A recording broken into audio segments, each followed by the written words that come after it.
Before we get into the video, could everyone please subscribe to my channel? Thank you so much. The Florida sun beat down on the driveway as I clutched the letter in my trembling hands. A legal notice, cold and clinical, sent by my own son. I had to read it twice to believe it. You are no longer authorized to enter the property. My property. The house I paid off. The house I gave him out of love. The silence in my kitchen was thick.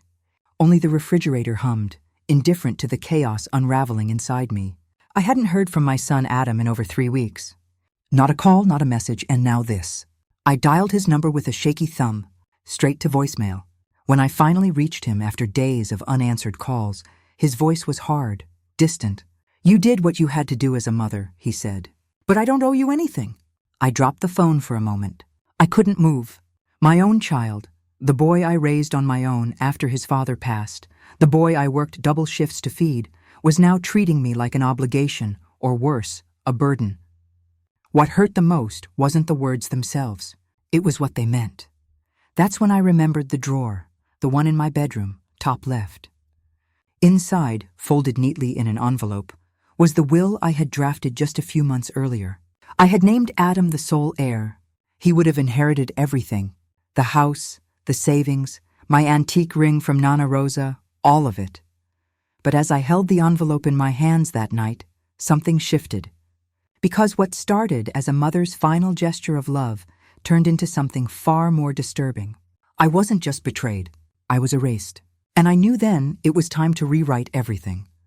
But before I continue, just a quick note. I realized something surprising the other day. Over 98% of people who watch these stories aren't subscribed. If you're one of them, thank you for being here. And if you're enjoying this, I'd be so grateful if you hit that subscribe button. It's free, and it helps me keep sharing real stories that matter. Anyway, back to what happened next. Before everything changed, I used to believe that love, especially a mother's love, was more than enough. My name is Margaret Hill, but most people in my little neighborhood outside Tampa just call me Maggie.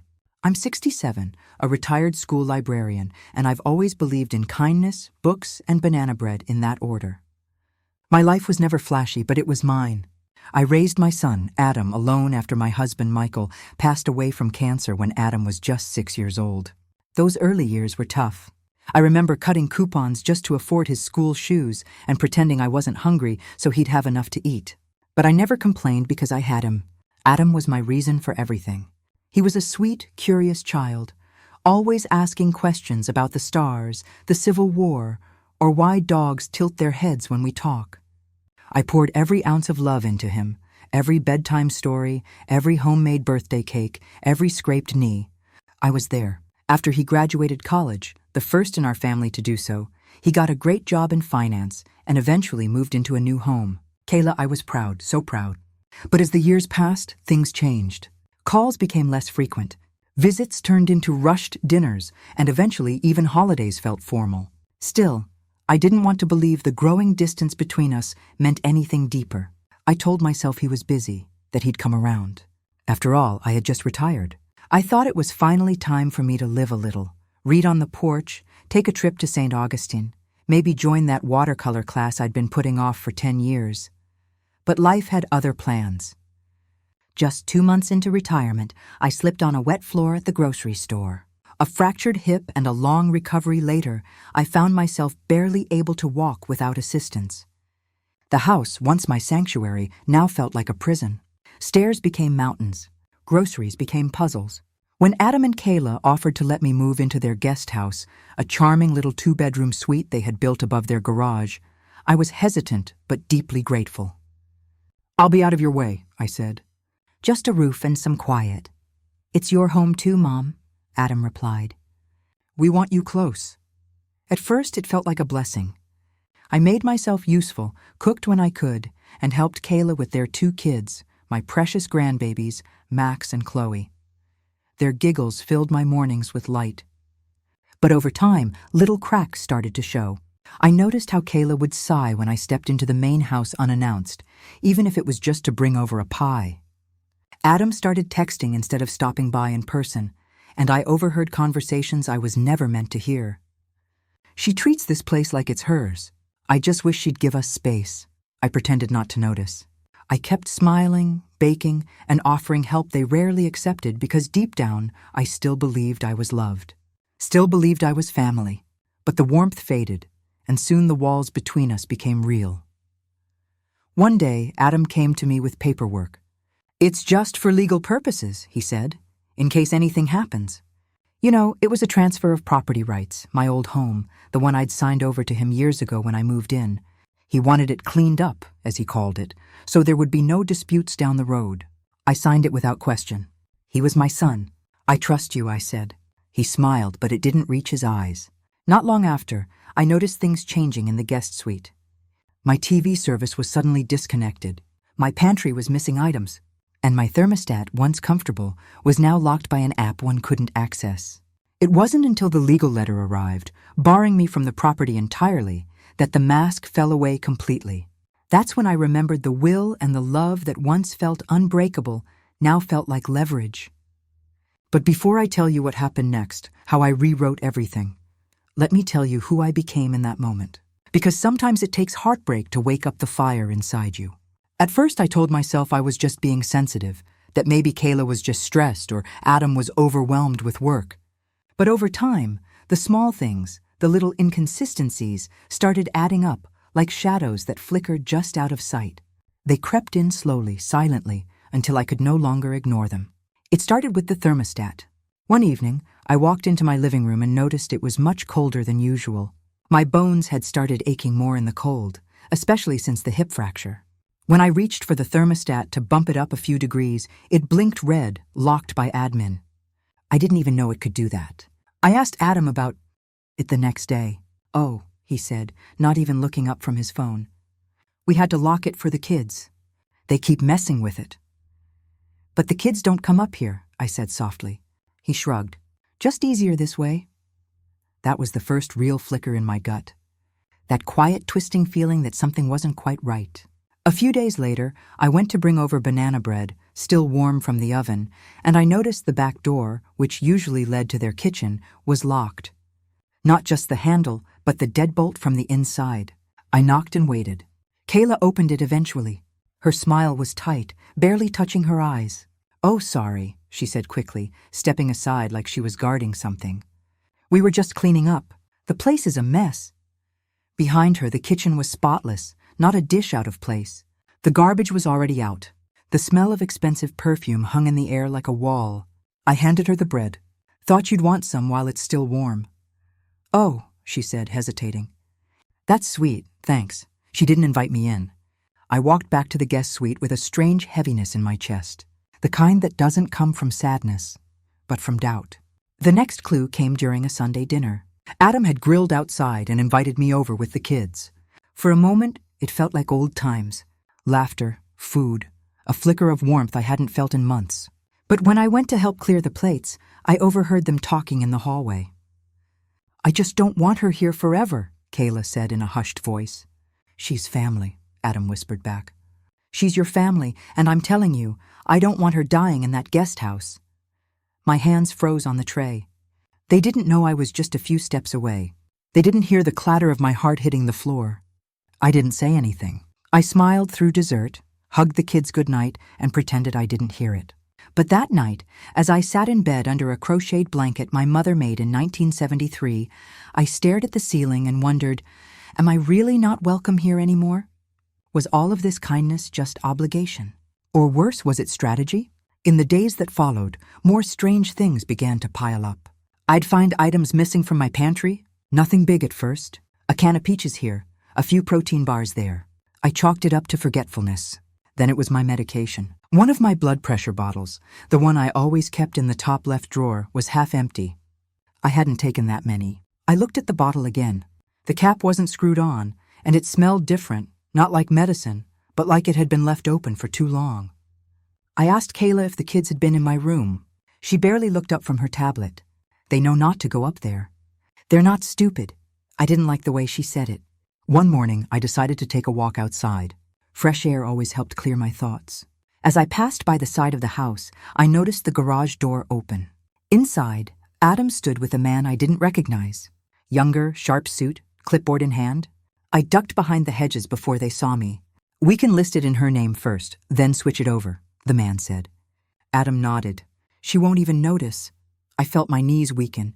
List what? Switch what over? I didn't know if they were talking about my house, the guest suite, or something else, but either way, they were making plans, and they clearly didn't intend to tell me about them. That night, I stared at the old family photo I kept beside my bed. Me, Adam at age 7, Michael still alive back then, holding a fishing rod and smiling like he owned the world. I whispered into the dark, did I raise someone who could do this to me? Was I being paranoid? Was I overthinking? Or was I finally seeing things clearly? The final straw came on a Wednesday morning. I had ordered a small security camera online, just one of those little indoor ones you can set on a shelf. I wasn't trying to catch anyone. I just wanted to feel safe. I set it up quietly in my living room, angled toward the front door. The next day, the camera was gone, just gone, unplugged, removed, and in its place, a small sticky note on the table. No need for this, no signature, no explanation. But I knew that's when the fear truly sank in, because this wasn't about being unwelcome anymore. This wasn't awkwardness or emotional distance. This was control. And I started to wonder, if I stayed silent, how far would they go? I never thought I'd be the kind of woman to snoop. That wasn't me. I raised my sons on honesty. I taught them the value of trust, of looking someone in the eyes and saying exactly what you meant. No secrets, no games. But what do you do when your heart is screaming that something is wrong and everyone around you insists you're just imagining it? One morning after Adam left for work and Kayla had taken the kids to school, I stepped into their house. Not through the front, but through the laundry door. They usually forgot to lock it. The house was so quiet. I could hear the hum of the fridge and the ticking of the old wall clock in the hall.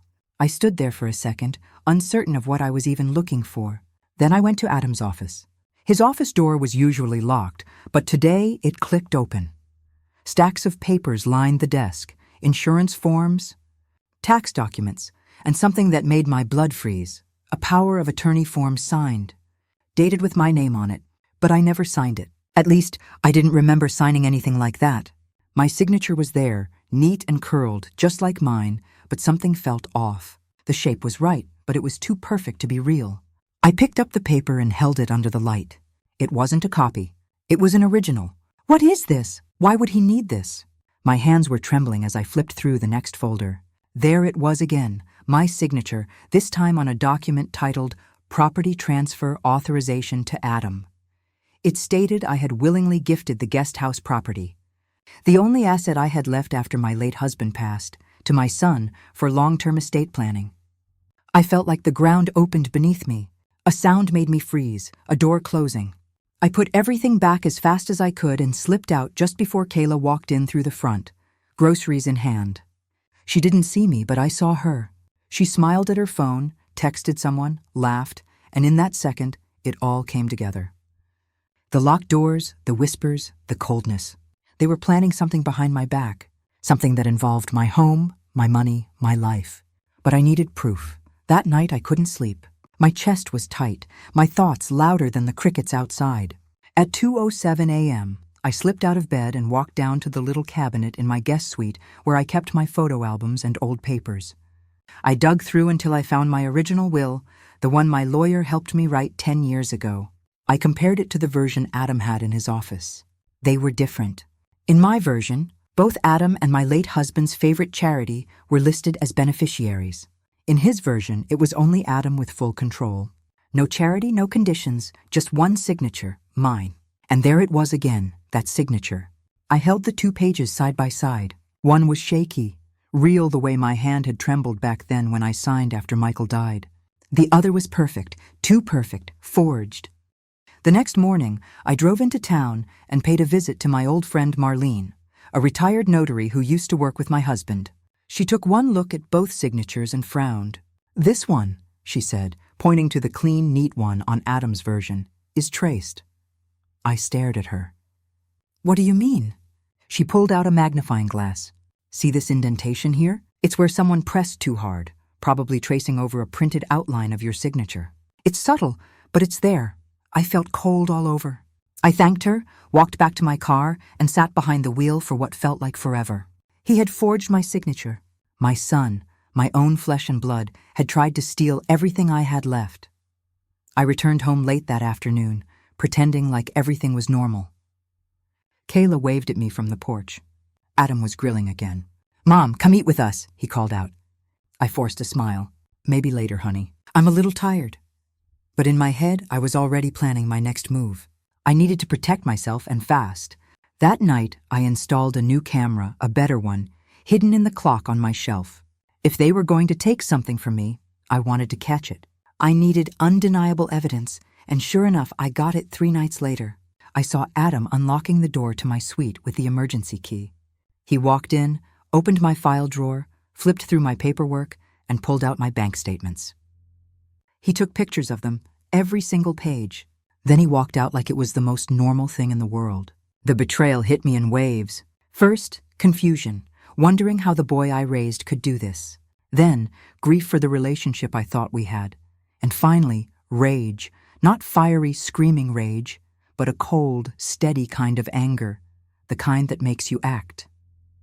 I printed the photos and saved the video files to 3 USB sticks. I mailed one to Marlene, another to my lawyer. Then I made a decision. If Adam thought I was old and weak, if he thought I wouldn't fight back, he was about to learn something he should have known all along. You don't mess with a mother who's already lost everything. That weekend, I invited Adam and Kayla over for lunch. I made his favorite roast chicken, just like I used to when he was a kid. He smiled as he ate, completely unaware of what was coming. Halfway through dessert, I pulled out the manila folder and slid it across the table. "What's this?" he asked. "Proof," I said calmly, "of everything." His smile faded. Kayla looked confused. Adam flipped through the pages, and the color drained from his face. "I don't understand," he stammered. "Oh, I think you do," I replied. "I was just trying to help," he blurted. "To organize things for you. By forging my will?" I said, my voice calm. "By sneaking into my room and photographing my bank statements?" Silence. I stood up. "You've made your choices. Now I'm making mine." That night, I rewrote my will. I removed Adam from everything. Every account, every title, every clause. Instead, I left it all to an organization that helps elderly women escape abusive family situations. And to one person who had always shown me kindness without condition, my part-time housekeeper, Rosa, the only one who ever asked me how I was really doing. I wasn't angry anymore. I was free. After Adam and Kayla left that afternoon, I stood by the kitchen sink for a long time, staring out at the garden. My hands were still sticky with peach cobbler, and the house smelled like rosemary and lemon, a cozy, familiar scent. But inside I felt hollow. I had imagined this moment 1,000 ways, yelling, tears, maybe even throwing a plate or two. But when it actually happened, when the truth finally sat in front of me in black and white, I didn't feel rage. I felt numb. That night I couldn't sleep again. Not because I was scared. The fear had passed. Not because I was angry. That had cooled too. No, I couldn't sleep because something inside me had shifted. Something permanent, something I couldn't unfeel or unknow. It wasn't just about the house or the money or even the documents. It was the look on my son's face when I confronted him, the lack of remorse, the slight annoyance as if I had interrupted something. He didn't say, "I'm sorry," he didn't cry. He didn't ask what he could do to fix it. He just looked caught, like a boy who'd broken a vase and hoped no one would notice. I sat in my little guest room, wrapped in my shawl, and opened my laptop. It was time to protect myself thoroughly, properly, and without emotion. I began by scanning every document I had in the house: my will, insurance papers, medical directives, property titles. I uploaded them all to a secure folder online and gave access to my lawyer and my old friend Marlene, the only 2 people I still trusted completely. Then I changed my passwords, not just for my email, but for my bank accounts, my online storage, and even my smart thermostat. Because if Adam was willing to fake documents, who knows what else he'd try. Over the next few days, I started reviewing my surveillance camera footage every night. Not obsessively, just enough to keep track of who came and went. Most of it was mundane: birds on the porch, delivery men dropping packages. But on the 3rd night, I saw something that stopped me cold. Kayla in my room at 10:42 p.m. She stood at my nightstand and opened the drawer. Then she pulled out a small notebook, the one I used to jot down passwords and reminders. She flipped through it, took a picture with her phone, and placed it back carefully like she hadn't touched a thing. I leaned back in my chair, stunned. They weren't just trying to take from me. They were trying to take everything: control, identity, access. I sat in silence and whispered to myself, they never planned to stop. The next morning, I called Rosa. She was due to clean next week, but I asked her to come early and not just for cleaning. When she arrived, I brewed a pot of her favorite coffee, the hazelnut one she always loved, and invited her to sit with me. Rosa, I said, I need your help, but more than that, I need your eyes and your ears. I showed her the documents, the footage, the forged signatures. Her eyes welled with tears. I always thought something was off, she said softly. They never looked you in the eyes when I was around. They treated you like a burden, I nodded. I don't want to be bitter, but I do need to be smart. Together we started checking the rest of the house. Rosa noticed things I hadn't. Scratches on the doorknob to the attic, a tiny dent in the safe under my bed, even a recently moved floorboard near the vent. They've been all over, she whispered, looking for whatever they can. That afternoon, I made an appointment with a lawyer, not the one who helped me with my old will, but a new one, a woman named Evelyn, who specialized in elder protection and estate fraud. When I walked into her office, I didn't feel like a victim anymore. I felt like a woman with a plan. I handed her the folder I had compiled: timestamps, footage, signature samples, sworn statements from Marlene and Rosa. Evelyn looked through it silently, then met my eyes. Miss Bennett, she said, this is not only evidence of fraud. It's a prosecutable case. If you want to press charges, you can.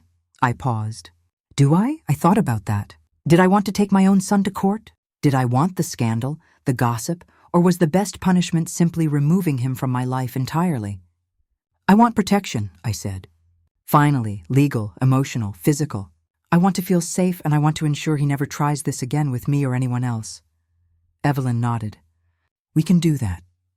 I updated my will officially and publicly. I gave Rose a power of attorney, the real kind. I set up notifications on my accounts for any login attempts. And I filed a police report, not to arrest Adam, but to create a legal record just in case. The final step, I moved out of the guest house, not far, just across town, to a small condo near the water. It had less space, but it had peace. And peace was priceless. Sometimes I still look at old photos of Adam when he was a boy. His gap-toothed grin, his little league medals, the Mother's Day card he made out of construction paper and glitter. I miss that boy, but that boy is gone. And what's left is a man who made a choice. So I made mine. It happened on a Sunday. The sky was bruised with gray clouds, and the air smelled like rain. I had invited Adam and Kayla over under the pretense of family time. A warm lunch, some lemon tea, a conversation. That's what I told them. They arrived fashionably late as usual. Kayla wore that tight-lipped smile that never quite touched her eyes. Adam kissed my cheek, his lips barely brushing my skin. Hey, Mom, I smiled back. Come in. Let's talk. We didn't sit at the dining table. I led them to the living room where the coffee table was already set, not with food, but with neatly stacked folders, my laptop, and a small box. Kayla looked at the setup and gave Adam a sideways glance. What's all this? I didn't answer right away. I sat down and gestured for them to do the same. When they were seated, I opened the laptop and pressed play. There, in sharp clarity, played the footage of Kayla in my room. She opened my drawer. She took my notebook. She photographed every page. The room fell silent except for the soft hum of the ceiling fan. Kayla stiffened. That's not what it looks like. Adam leaned forward, his brow furrowed. Why were you recording us? I ignored the deflection. Next, I slid a manila folder across the table. Inside were screenshots of my will, both versions. One legitimate and signed, the other altered. I had even marked the digital fingerprints showing who modified the document and when. I don't understand, Adam said, his voice faltering. You don't need to understand, I replied. You already knew. You were counting on me being too trusting to ever check. Kayla's voice cracked. We were just trying to help. You've been so forgetful lately. No, I cut in sharply. Don't twist this. You weren't helping. You were preparing, planning. You were hoping I wouldn't notice until it was too late. Adam stood, pacing. His hands trembled slightly. You always think the worst of me. Ever since Dad died. It's like nothing I do is good enough. My voice stayed calm. This isn't about being good enough. This is about betrayal, theft, manipulation. He froze. I picked up the small box on the table and opened it. Inside were the original documents, notarized statements from my lawyer, and a USB drive with all the surveillance footage backed up in triplicate. You changed my will, accessed my accounts, and tried to take control of my life, I said, holding his gaze. But I've taken it all back. You can't be serious, Adam said, his voice almost a whisper. Oh, I'm very serious. The moment shifted. I wasn't the frail mother who needed their help. I was a woman who had seen the cracks in her foundation and rebuilt it stronger. I leaned forward, my voice steady. As of now, you are no longer named in my will. You will receive nothing from my estate. And if you or Kayla attempt to contact me, harass me, or interfere with my affairs again, my lawyer is prepared to file charges. Kayla's face turned pale. You're throwing away your own son. No, I said. He threw me away the moment he said, I don't owe you anything. He made his choice. Adam's lips parted for a moment. Just a flicker. I saw the boy I used to know, the one who scraped his knees playing tag and cried when I read bedtime stories. But that boy was gone, and this man in front of me, who stood by while his wife invaded my privacy and falsified my documents, didn't deserve my love, my trust, or my forgiveness. I can't believe this, Adam said, his voice breaking. I didn't want to believe it either, I replied. But belief has nothing to do with it anymore. This is truth, and truth doesn't need your permission. I stood finally, my hands no longer trembling. Please leave. They hesitated now. Adam opened his mouth, then closed it. Kayla grabbed her purse, her eyes red but dry. They left without another word. I stood at the window, watching them walk down the path like strangers in the rain, and I didn't cry. Not this time. I made myself a cup of tea and sat in silence for a while. The confrontation had ended, but the war for my peace had already been won because I had chosen myself. Not out of spite, not out of anger, but out of love, the kind you give yourself when no one else will. The day after the confrontation, the house felt heavy, like the walls still held the echoes of betrayal. I stood in the kitchen with a cup of lukewarm tea, staring at the morning light spilling through the window. For a while I did nothing, just breathed, just existed. Then I took out a notebook, not the one Kayla had stolen, but a fresh one with clean pages, no lies, no edits. I wrote 3 things. I deserve peace. I will not live in fear. I am not powerless. And with that, I made my list. The first step was leaving. That very week, I called a friend from church, Maria. She was a retired realtor who had helped me and James buy our home decades ago. She listened, then said, "Come stay with me. We'll find you a new place, one that's all yours. No shadows, no strings," I packed slowly. I didn't rush it. I let myself cry over each photo, each folded sweater, each piece of the life I thought I was building with my son. Some items went in boxes. Others I let go of entirely. Leaving wasn't just about space. It was about soul. Help. I found a small but beautiful bungalow not far from the beach. White shutters, a rose bush by the door, and a porch swing I didn't even know I wanted until I sat on it and felt the ocean breeze kiss my face. Signing the lease felt like taking back my name. No one had access to this place but me and the lawyer I now trusted. The locks were new, the cameras mine, the accounts mine. I wasn't hiding. I was protecting what was mine to begin with, my future. The second step was legal. My lawyer filed an official notice revoking any prior will that could have been tampered with. He submitted a statement outlining what had happened and ensured my son and Kayla were legally removed from any financial rights tied to me or my estate. He also filed a cease and desist order just in case. "I can pursue charges if you want," he said gently. I shook my head. "Not yet. I don't want revenge. I just want freedom." He nodded, respecting the quiet strength in my choice. Then came the emotional part, the release. For weeks, I took long walks by the beach barefoot when I could, just to feel grounded. I watched birds dive into the ocean and marveled at how nature could be so chaotic and so peaceful at once. Some days I sobbed on that porch swing. Other days I laughed, really laughed, at nothing in particular, at the absurdity of life, at the strange relief that comes when the worst has happened and you realize you're still standing. I found comfort in little things. The sound of wind chimes, the smell of jasmine, the way my dog, an old rescue named Milo, leaned against my leg like he knew I needed him, reminding me I wasn't alone. One evening, as I was organizing boxes in my new living room, I found an old envelope. Inside was a letter James had written me on our 30th anniversary. In it, he said, "If life ever gets loud, go where your peace lives. You don't owe anyone your sanity, not even the ones you love." I held that letter to my chest and whispered, "Thank you." He had seen what I hadn't. I started journaling more, and eventually I began smiling at my own reflections in windows and mirrors. The woman looking back at me wasn't just a mother or a widow. She was someone who had survived betrayal and chosen not to become bitter. She had escaped a trap and found something more precious than comfort: clarity. I did something unexpected next. I signed up for a watercolor class at the community center. I hadn't painted in over 20 years.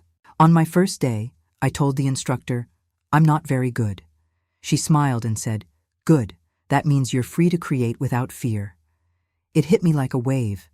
For the first time in years, I wasn't painting to impress. I wasn't living to please. I was just being, and that, to me, was the greatest victory of all. The first thing I did when I fully moved into my new home was open every window. I let the Florida breeze rush in, sweeping through the rooms like a blessing. The salt in the air danced with the scent of the lemon sage candle I had burning by the window. It was quiet, not heavy. Suspicious silence I used to live in, but a soft living quiet. Like the house was finally breathing with me, not against me. I stood barefoot on the terracotta tiles of the kitchen and whispered to no one in particular, "This is mine." And for the first time in years, I meant it. The house was small, but it was perfect. One bedroom, a little reading nook under the stairs, and a garden I tended to every morning with muddy hands and a content heart. The walls were painted soft pastels, coral in the kitchen, sky blue in the bedroom. Colors I never had the courage to pick before because someone else always had an opinion. Now I painted them myself. I picked out thrifted furniture and hand-sewn throw pillows. Nothing matched. Nothing needed to. I drank my morning coffee on the porch swing, wrapped in a woven shawl James had once given me, and listened to the birds argue in the trees like noisy neighbors. Sometimes I wrote in my journal. Sometimes I just rocked gently and watched the sunrise. That porch became my sanctuary, the place where I remembered who I was. I created rituals that made me feel whole again. Every Friday, I bought fresh flowers from the local market. Sunflowers, tulips, whatever caught my eye. Every Sunday, I called a different friend, old or new, and simply listened. No gossip, no drama, just connection. I started cooking for joy again, not obligation. Warm cornbread, rosemary chicken, peach cobbler that filled the entire house with the smell of home. Evenings were slow. I'd light a candle, turn on jazz or soft classical, and sit cross-legged on the couch with my dog curled beside me. Reading books I never had time for when I was too busy trying to fix people who didn't want to be fixed. There were still echoes of pain. Yes, sometimes I'd see a young man walking with his mother and feel a sting in my chest. Sometimes I wondered if Adam ever regretted what he did or if he missed me. But that pain didn't own me anymore. It was a scar, not an open wound. And like all scars, it reminded me of what I survived, not what I lost. One afternoon, I was painting in the garden when Maria stopped by. She stood at the gate watching me brush watercolor onto paper. "You look 10 years younger," she said with a grin. I laughed. It's the freedom. It's anti-aging. We sat together on the garden bench and sipped hibiscus tea. She asked if I ever thought about moving closer to my son again. I paused, then said gently, "Forgiveness maybe, but trust that has to be earned." She nodded, and that was the end of it. No judgment, no pressure, just two women in a sun-drenched garden honoring life's quiet second chances. Over time, I started volunteering at the community library every Thursday. I read to children during story hour. They called me Miss Ellie. I taught them how to make paper butterflies and told them stories about wild grandmas and brave raccoons. One little girl named Clara hugged me every week and said, "You smell like cake." That became my favorite compliment. One day, the library asked if I wanted to host a memoir writing workshop for seniors. At first, I laughed. Who would want to hear my story? Then I remembered people like you are hearing it right now. So I said yes. The first session had 3 women and 1 quiet man who wrote about losing his wife and learning to make spaghetti for the first time. I listened to every word because stories, real stories, are what stitch broken people back together. Months passed, seasons shifted. The rose bush by my front door bloomed wildly in the spring, as if the roots knew they were finally safe. Birds nested under my eaves. Neighbors stopped by with tomatoes, fresh bread, and sometimes just company. I didn't just rebuild a life. I claimed it piece by piece, page by page. Not as someone's mother, not as someone's widow, not as a victim, but as Ellie. Just Ellie. A woman who survived betrayal, planted herself in sunlight, and grew. And now, if you're still listening, if you've walked this path with me from pain to power, let me leave you with this. You are allowed to start over. You are allowed to walk away from people who call you family, but treat you like a burden. You are allowed to bloom wildly, quietly, and without apology. You are not too old. It is not too late, and you are not alone. Sometimes the people who say they love us the most are the ones who try to control us in the darkest ways. They hide secrets behind smiles, rewrite our stories, and try to cage us in guilt and silence. But freedom, real freedom, is not just a word. It's a breath. It's a choice. It's reclaiming your life piece by piece, moment by moment, even when it feels impossible. My journey wasn't easy. It was filled with pain, tears, and moments when I doubted myself. But in those moments, I learned something powerful. I am not defined by betrayal. I am not broken by deceit. I am whole because I chose to be, choosing peace over chaos, choosing myself over the expectations of others. That's the greatest victory anyone can have. And if there's one thing I want you to remember, it's this. No matter what storms you face, no matter how dark the path feels, you have the power to walk out of the shadows and into your own light, because your story isn't over.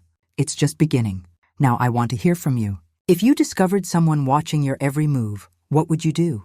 Leave your thoughts in the comments below. I read everyone. And if this story touched your heart, please like, share, and subscribe. It helps me bring more real, raw stories like this one to life. Stories that remind us we're never truly alone. Thank you for being here and for being part of this journey.